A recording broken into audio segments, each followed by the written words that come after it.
got the management of InfoEdge waiting to chat with us. The company's seen strong growth in Naukri billings, now above 15%. Margins too have expanded. We have with us Hitesh Oberoi, MD and CEO at InfoEdge, joining in on the show. A very strong recovery, Hitesh, in Naukri billings, 15.2% in the quarter gone by. IT is up 16%. Do you see this recovery continuing in Q4? What is Q4 likely to shape up? And we've also seen a margin improvement in Naukri to 59%. Sustains. We had a tough 4 quarters in Naukri. Yeah.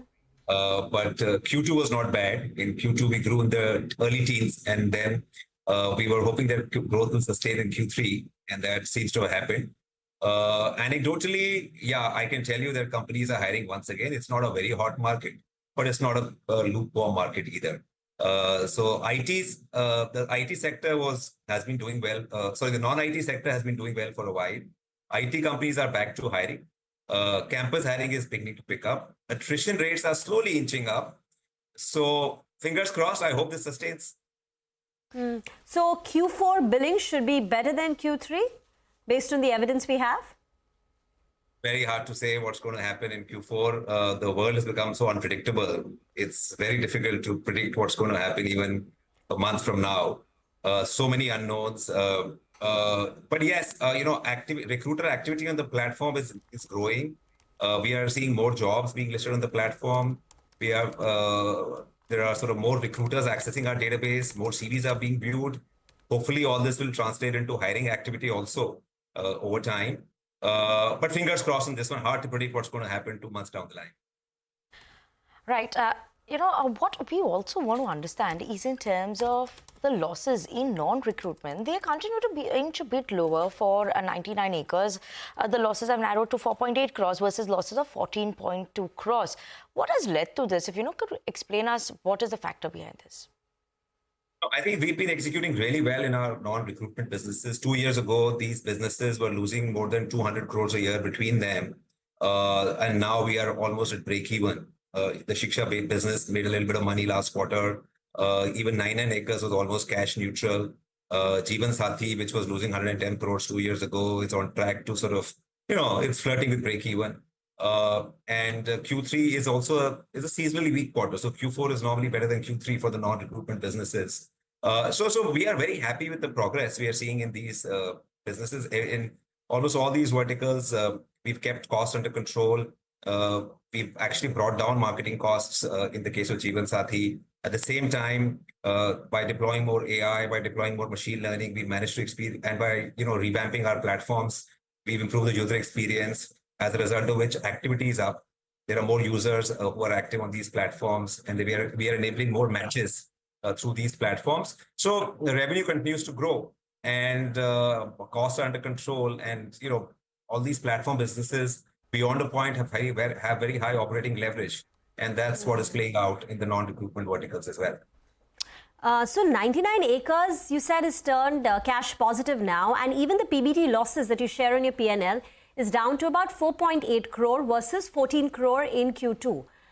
So from here on, do you expect at least it to be cash positive? Will that sustain?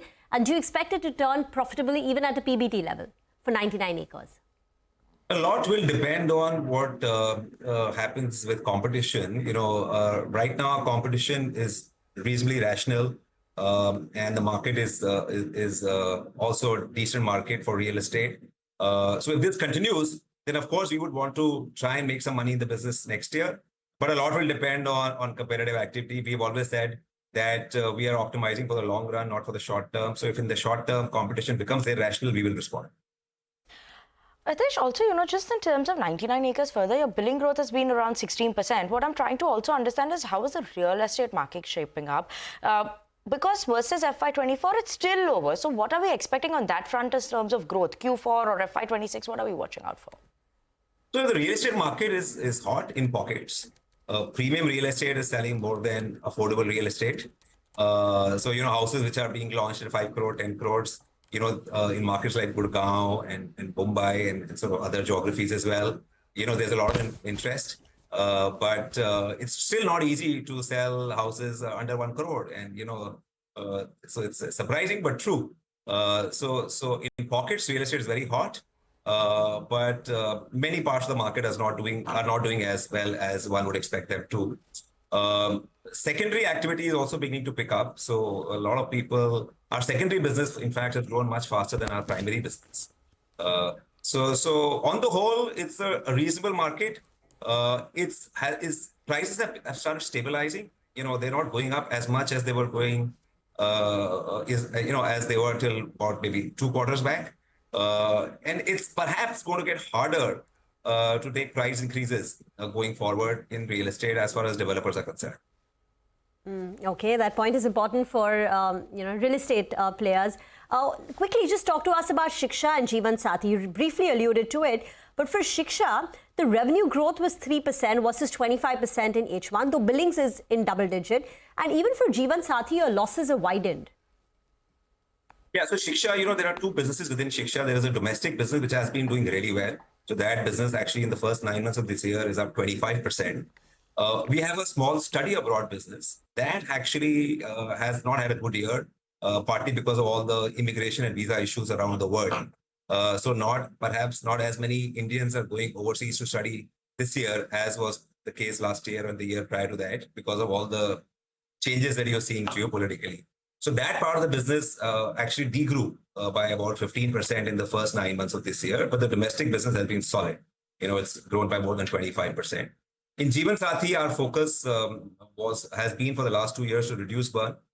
We changed our strategy. We changed our business model 2 years ago. We went freemium, as a result of which we lost revenue for some time, but it also helped us control our marketing cost. Now business is back to growing because we are trying to monetize aggressively once again. So this year, in the first 9 months, I think billings are up maybe 35% or so, and as a result of which we are almost at break-even. Okay, Hitesh, thank you so much for joining in with us this morning on CNBC TV18 and giving us an insight in terms of the company's outlook going forward as well. As of now, InfoEdge trading with gains of almost more than 1% in trade. But